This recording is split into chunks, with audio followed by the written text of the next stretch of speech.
Hello and welcome to another very late episode of Wine and Wed Talk. Today we have a rosé called the Shy Kiwi. It's a new one. I've never seen it before, but it is from New Zealand, obviously, and it is actually very good. We also have some leftover snackies. If anyone saw, we recently had a rebranding party and we've got some leftovers from Seiko's kitchen.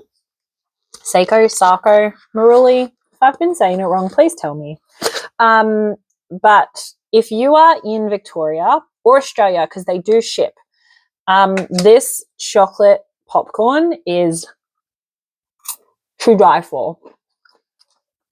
I haven't had dinner yet, so I'm not going to ruin my dinner, but I've been keeping this as a little snack on my desk. There was a couple left on the night. I took a few up when I saw my family last week and they demolished it in like 5 minutes. And they told me I have to bring them more next time.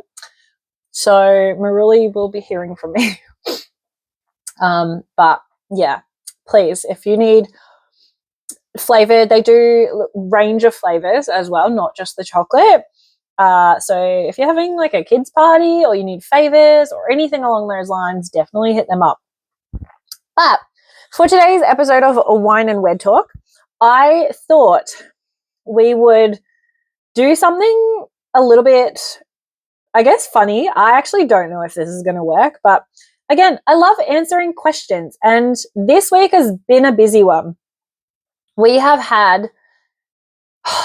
already had 7 events. I say events because we're getting more corporate bookings as well. So 7 events book in. We have kicked off our first couple of bookings for 2028 for weddings. And I'm getting a lot of questions recently about costs of vendors. There's more bad vendors popping up. And when I say bad, just the general, scammy vendors.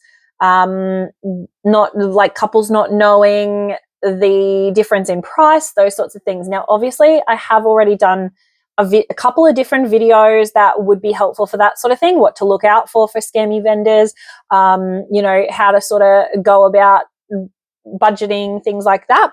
But pardon me, what I thought we would do today, let me take a little sip. Pause for effect, is I thought it would be really funny, similar to the first Wine and Wed Talk we did, how we asked ChatGPT like a get to know us. But I thought instead I would ask Google, what are the most Googled questions when people plan? So it has come back with a few things that I think would be pretty resonant and what we get asked quite a bit. So I'm going to answer some of them. And that way you don't need to Google next time. You just need to come and watch this video. Or if you're watching, obviously you've probably maybe found it a little bit late. You can send your friends here. So the very specific question I typed in was, what are the most common questions Googled or that people ask you when planning a wedding? Now, obviously Google is a different form of AI. So I did put in there Google, because it is a noun on its own. So the AI synopsis that Google now has does break it down a little bit. Before that, I think I would have just got a bunch of articles, but we're going to go through the 3 breakdowns that it has given me. So the first one is it breaks it into budget and logistics. And apparently one of the top questions is, how much does a wedding actually cost? You know what? Let's make this a little bit more specific. What are the most common questions Googled when planning a wedding in Melbourne, Australia? I should know how to spell Australia. That's embarrassing. Australia in 2026/2027. Okay, this is a bit more specific. This is better. So yeah, costing and budgeting. How much does a wedding cost in and around Melbourne or Victoria? So then Google's answer, because it's pulling obviously with the average Australian wedding hovering around $35,000 dependent on guest size. Couples actively search for realistic pricing breakdowns. Yeah, look, again, I slightly disagree with this. There is no average, and I think that we should 100% cull the article that says what is the average cost, because you know as well as anyone that this triggers your anxiety. 100% can guarantee that it is triggering your anxiety knowing that your wedding is on the cheaper side or the more expensive side because this article is telling you that you're above or below the average. Don't worry about it. That's all I'm going to say to you is just fucking ignore those articles because they're all crap and they're all just pulled. Again, how do we get an average? We work in a median, and all these articles are written by, there's no census of all of the weddings that have happened throughout the year, is there? So all of these articles are written by the average that we're seeing in the industry of, yes, a lot of my couples are between, a lot of our couples, I should say, Arle's couples are between, let's say, 20 to 40. But in saying that, if I was to take every single couple and work out the average, I reckon our average would actually be around 50,000 because we have quite a few couples that do spend on the higher side. And then at the same time, we have quite a few couples that we keep their budget to 20 because, again, it depends on guest numbers. It depends on location. It depends on what you're willing to compromise. I have a couple and they don't care about a DJ. They are quite happy to put a playlist on and forego the live DJ because to them they think that putting a playlist together is just as good and spend that money on a really, really good photographer that they love instead. So there is no average. Forget that. Don't let it give you anxiety. Don't let it determine whether you're a cheap wedding or an expensive wedding. Just fucking ignore it is my absolute advice. The second question we have here is, how do I allocate a wedding budget? Well, I'm not going to go over that again. Go and watch the other video. Third question we have, most Googled, is what are the best outdoor Melbourne wedding venues that provide a good wet weather option? That is actually a really good question because obviously Melbourne/Victoria weather is wild, right? And if you're trying to Google this on your own and you don't have a planner recommending you venues or another, I guess, version of this question would be what's a good wet weather option if we're having it like on our property. Everyone thinks a marquee, but you might already have a barn built or you might have an option already there that you just kind of haven't looked at that could save you a little bit of money again. So that is actually a really good question. I don't really have any feedback on that question. I think that's a great way to word it. It's just a matter of remembering that not everyone is the best at marketing. So some of the hidden gem venues don't necessarily come up first on Google. A lot of us don't go past the first page. So that's the only thing I would say is sometimes consult some, unthought of avenues to be able to find your dream venue because the ones that are very marketed may not be your dream fit. Sometimes, they're just the ones with the most money being able to market themselves better. What time do inner city Melbourne venues enforce curfews? Okay, so we don't currently have like lockout curfews, but this will depend on the area that the venue is located in. So this says inner city Melbourne. That's not related. That's not like just subject to inner city. If the venue is located in a residential area, generally it will be 11. Absolute cutoff is so that 11 is usually turn the music slightly down, and then cutoff is 11:30, and that's a residential noise permit, and that is why. Some venues have extended licenses. They can go till 12. It really just depends on the venue.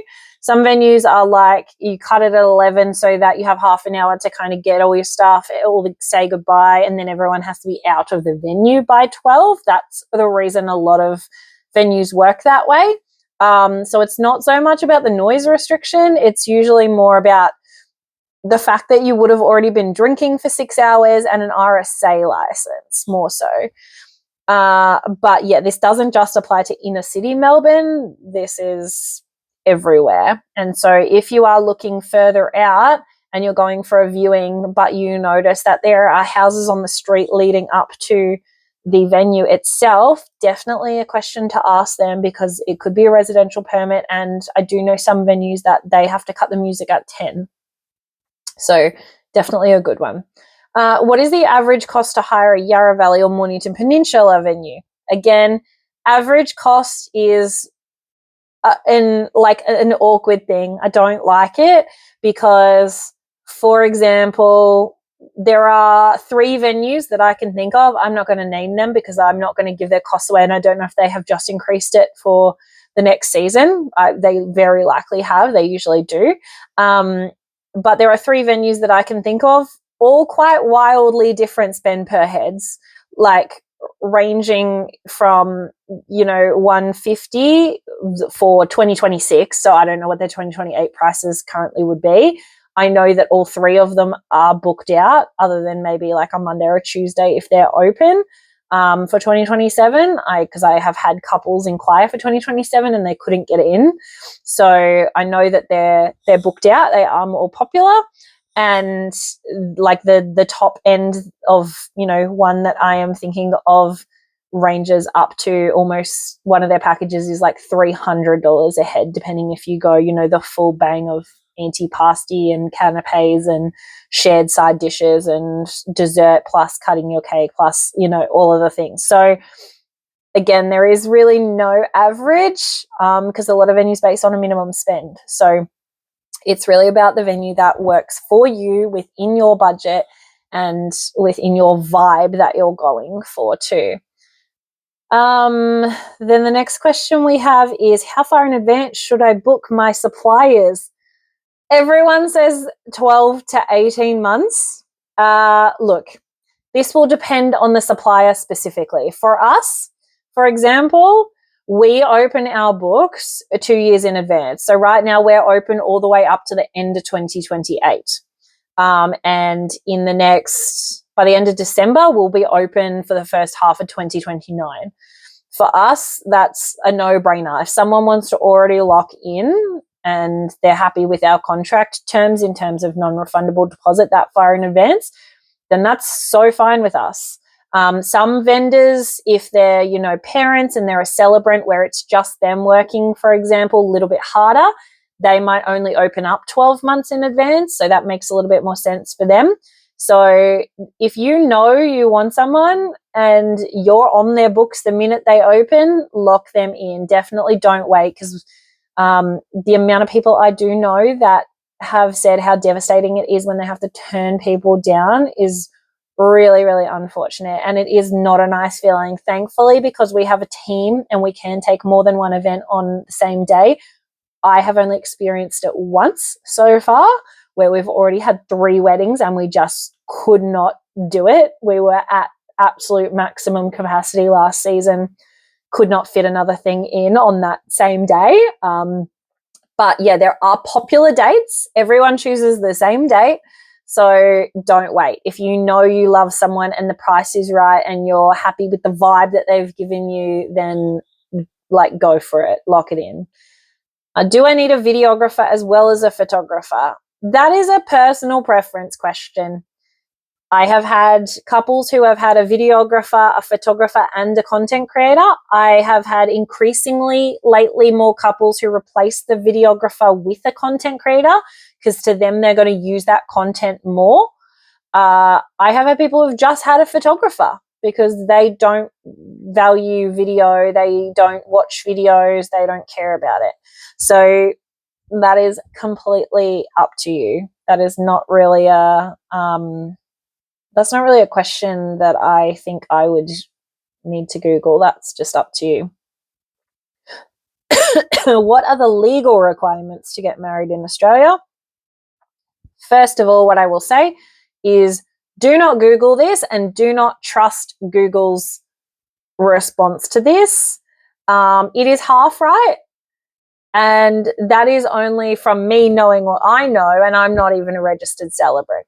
So their legal requirements are that you need to have someone who is registered by the Australian BDM, so births, deaths, and marriages.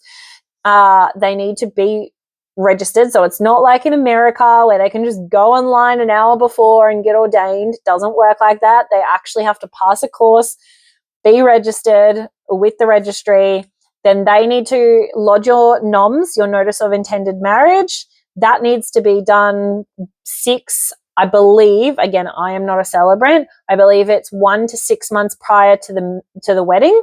Most celebrants do it around 3 months, just to make sure that, nothing's happening in that 6-month period where it's, again, not necessarily between the couple, but a natural disaster, that the wedding's not actually happening, blah, blah, blah. Also, in the event that something happens with your celebrant and you have to change celebrants, because then it's really hard if one celebrant has lodged it and the next celebrant has to take over and the paperwork's been done by a different celebrant. So that's why they lodge it sort of towards the 1 month mark, I guess. And we have had that happen where the celebrant went MIA and we had to change celebrants 2 months out. And thankfully, part of the reason we swapped celebrants is because she was not communicative and she wasn't doing her job. And if she had have lodged that NOM already, it would have been, well, first of all, we probably wouldn't have replaced her because she would have been doing her job, but it would have been a lot harder for the second celebrant to take over because they have to do a transfer of paperwork and all of that sort of stuff. So that, and then from there, they need another signature on the day saying that you're of sound mind and body. So you cannot be drunk on the day of your wedding or at the time that you're getting married. You cannot be drunk. So the way I like to explain it to my couples is you need to be of the level that you would be able to legally drive a car, so that you're still of sound mind and body, able to make that decision. You could probably have 1 or 2 more if you really wanted to, if you're not driving, but coherent enough that the celebrant and the planner feel that it is okay. I have heard of one celebrant in Sydney who had to say no because the groom could not stand up. So it does happen. So please make sure when you're having your bevies in the morning, you're watching yourself, and you really do want to withstand. You also don't want to look drunk in your photos, let's be honest. Like, you want those to be nice. So and then the celebrant will lodge all that paperwork for you. They will give you your show certificate on the day usually, and then I believe it takes about 3 to 6 months, depending on if you're changing your name and all those little bits and pieces as well. But once again, I am not a registered celebrant. This is the information I know of. However, for that specific advice, I would be going directly to your celebrant and they would have all of that input, provided that, again, they are a registered, good quality celebrant. A really, really good celebrant would be going a little bit above and beyond. They'd be giving you vow writing tips, speech writing advice. They would be crafting your love story personally as well, asking you questions and things, not just slotting in your bits and pieces to a script that they use for everyone, same again and again. They would be putting in personal references. They would be giving you advice on how to change your name, all of those additional points. So there are celebrants, like anything, that cost less and some that cost more, and the ones that cost more should be doing all of those additional things for you. And if they do, let me tell you, it is absolutely worth it, because all of that paperwork, and usually there is actually a lodgement fee for the paperwork, which is included in the celebrant's fee as well. Some of them include it, some of them don't. So that is a good question to ask when you are searching for celebrants. That is all Google has given me. Hard to believe, to be honest with you. The first couple I do believe. I do also believe the legal requirements. I think there's probably a few really good Google questions that are missing here, if I'm honest. So maybe I didn't Google the right thing to ask for this, but hopefully that was helpful either way. It's Friday night. Hopefully everyone else is enjoying a little wine, and I'll see you back here in a couple of weeks for the next Wine and Wed Talk. Cheers.